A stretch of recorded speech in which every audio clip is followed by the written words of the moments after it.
आरो दुलाराय बर' फरायसा आफादनि गेजेराव BSc एकर्ड खालामनाय जायो।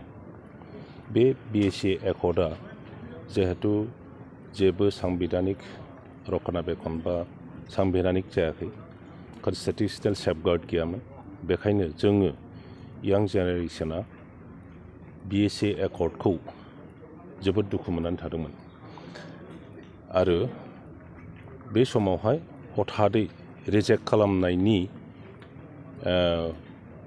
बुंनायाबो स्ट्रेटेजिक भाबै एसे उसुबिदा जानायखाय जों दसे सम सिरि थादों आरो थाबैनो बे BSc एकर्डखौ जों मानिनो हाया होननानै रिजेक्ट खालामनानै जों बड' लिबारेशन टाइगार होननाय मोनसे अस्त्रधारी संगठन दादों। बे अस्त्रधारी संगठननि प्रथम फाउन्डार चेयारमेनमोन चिलागां बसुमतारिया आरो बिनि दैदेननायावनो जोङो BLTनि आन्दलनखौ संग्रामखौ जोङो सुरु खालामदों आरो मावलांबाय थादों।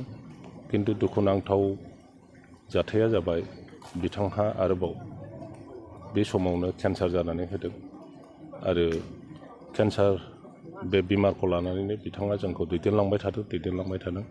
नाथाय हथादै 1997नि दिनैनि दिनाव बिथाङा रुंसारि जानानै थांदों।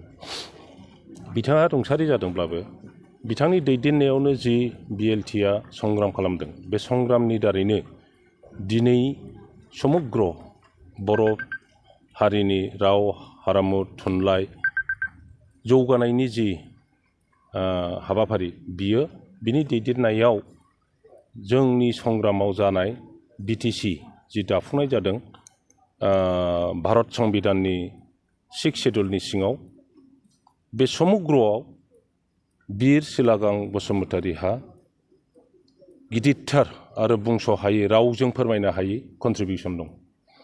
दा बेखायनो जोङो गुबुना मानि एबा दामानि जोङो BLT हिसाबै बिथांखौ बिर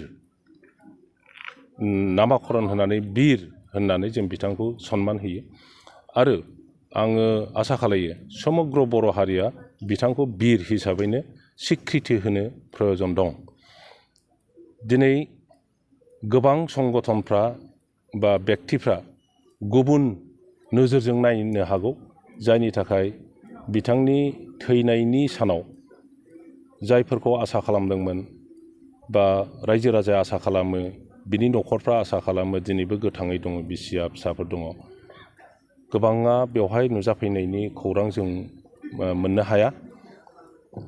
अदूर भबिष्यतआव जेन' बिब्दि जायाब्लानो जोंनि आगोलनि जारिमिन, दानि जारिमिन आरो भबिष्यतनि जारिमिनखौ नायनानै बिथांखौ सासे बर' हारिनि गोख्रों जुजारु बिर चिलागां बसुमतारि हिसाबै स्वीकृति होनानै बिथांखौ बावलाङाब्लानो, सिबियाब्लाबो, फुजा होआब्लाबो, बिथांखौ बावलाङाब्लानो सासे गोथां महरै जोङो बर' हारिनि बिर हिसाबै मानिनानै लायो आरो बे रोखोमैनो जोङो आगोललाङो, आं बेखौनो खावलायो।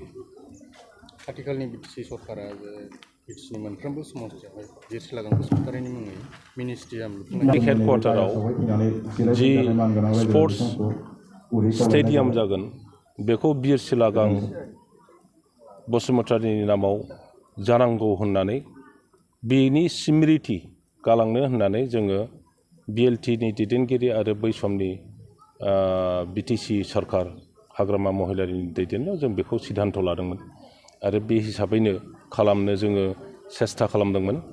दा आदुरा थालांदों। आं आसा खालामो फैगौ जेनेरेशना बा जाय BTC सरकारखौ सालायो बिथांमोनहा बे हाबाखौ मावफुंगोन होननानै आं आसा खालामो।